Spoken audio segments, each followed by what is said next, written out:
Hey everybody, this is Minion Soldier, and this is the Piracy Show. Now, I'm going to kind of deal with two topics on today's Piracy Show. So, the first topic I'm going to deal with is a subscriber. I'm not going to say his name because I'm not sure he wants his name out there.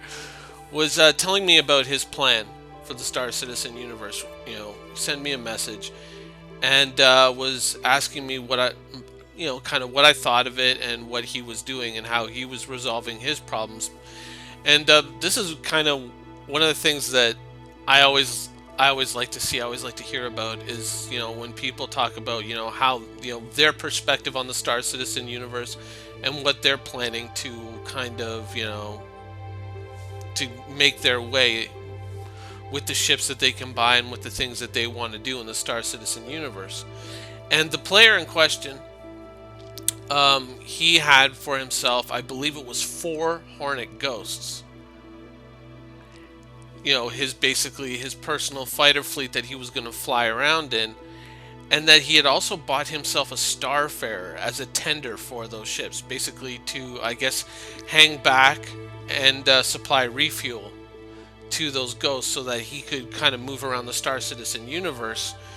And perhaps the only thing that would be visible would be, it looks sort of like an LTI, NPC Starfarer that would fly around and supply him with refuel while he trucks around with these little invisible fighters, and or reduced visibility fighters, and kind of does his thing in the Star Citizen universe. And I thought that that was actually like a really smart plan.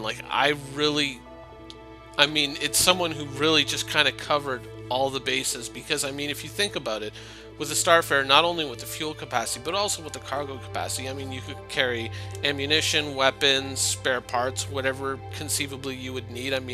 To install those, you would probably need to land at a star base or land on a planet, but it would allow you, for people who are more fighter focused, to kind of travel around the universe and have that resupply with you right there. And in the end, let's say your Starfarer somehow got destroyed. As long as it's LTI, you can always, just wait for that replacement to come in, and while you're there, you can just kind of truck around the area you're in. But when everything's up and running, you could really extend your range and go to a lot of places that you wouldn't otherwise be able to go. And so I thought that that was actually like a really smart idea, to buy your own kind of personal, your own personal fuel tender, your own personal supply ship that would travel along with your fleet and just kind of keep your fleet up and running. And it's one of the reasons why I've always kind of liked the Starfarer. I don't own one, but I've always kind of liked the idea of the Starfarer, just for, hopefully we get a mechanic with like mid-air refuel type action, where you can kind of, slide up to it, then the boom comes down, because we've seen in some of the artwork released for the Starfarer, the refueling boom that kind of extends outwards. Hopefully, with a robust NPC system, you can manage all of those things, and that would be, I think, a really cool thing and a really cool way to kind of live in the Star Citizen universe. So, hats off to you. I'm not going to say your name because I don't know if you want that out there, because, obviously, having that Starfarer would be kind of, that would be kind of like your Achilles heel. That would be your one vulnerable point, especially if it's NPC controlled and sitting off, if you're hiding it off somewhere in an area while you do your thing. I don't want to put your name out there so people be like, oh, it's this person. Oh, so go out, look for the Starfarer, and then you can cripple them. But yeah, I thought that that was a really great idea. I thought that that was a cool idea, and it's always fun to kind of hear other people's takes on the Star Citizen universe and how they're overcoming their own issues. So I thought that that was, yeah, that was pretty darn awesome. Now, the other thing that I wanted to cover, and originally I wasn't planning on this, but then after watching the funding counter, I just went, holy crap, it's something that we should talk about, is that Star Citizen is about to hit 100 million. As of right now, the last time I checked it, which was about 5 minutes ago, we were at $99,518,000. So we're almost at 100 million in crowdfunded money. What happens at 100 million? There's got to be a plan, right?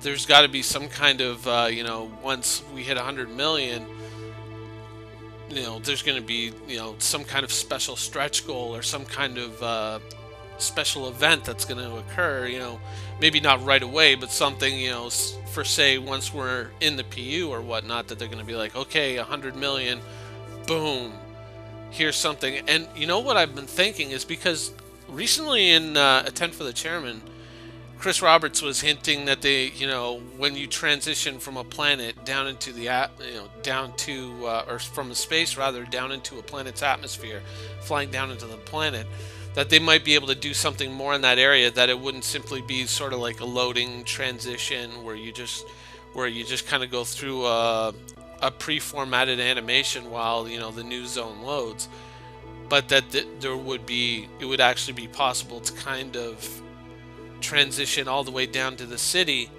from space. And I thought that was really cool. And I mean, for kind of announcing that officially for 100 million, that would be really cool.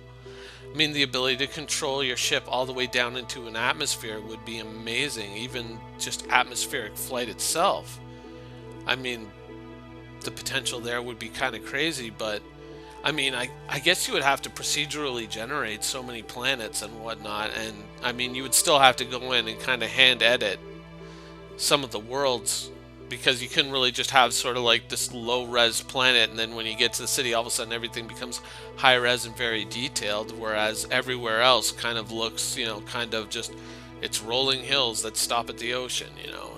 You would have to kind of mess with it a little bit. So I mean, you could be adding on a lot of work doing something like that, but it would be really cool, and it would help really kind of breathe more life and immersion into the Star Citizen universe. So that would be a pretty insane thing to, a pretty insane, special stretch goal for 100 million. I think that would be kind of a likely scenario, at least so far as atmospheric flight and being able to transition from space right down to, say, at least into a city.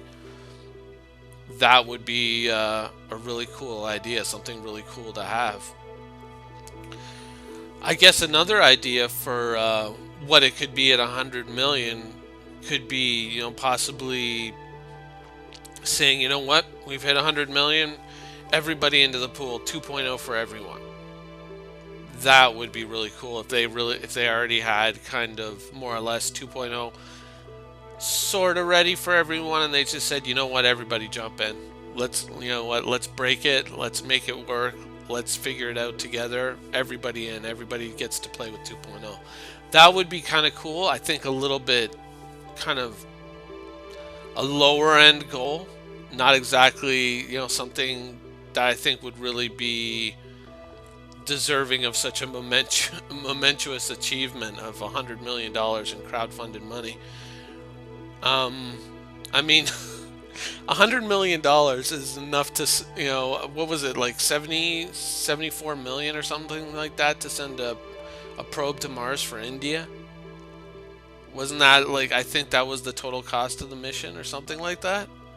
$100 million for a video game? I mean, really think about that for a second. I mean, that's a million here, a million there, and all of a sudden you're talking about real money. I mean, we're talking about 100 billion, or 100 billion, oh God, but $100 million is a lot of cash. I'm not really sure that 2.0 for everyone would be kind of deserving of such a momentous occasion. I think something else, something grander is, something that we could look at. I mean, could it be just like 100,000 UEC for everyone, something like that? I mean, who knows? But I'm really starting to check that counter on a regular basis and just kind of going like, what could it be? What could it be?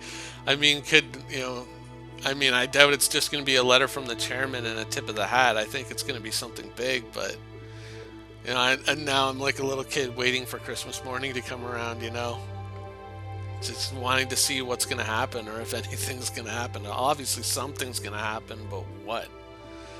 So I will continue to speculate and tap my feet and wait to see what happens.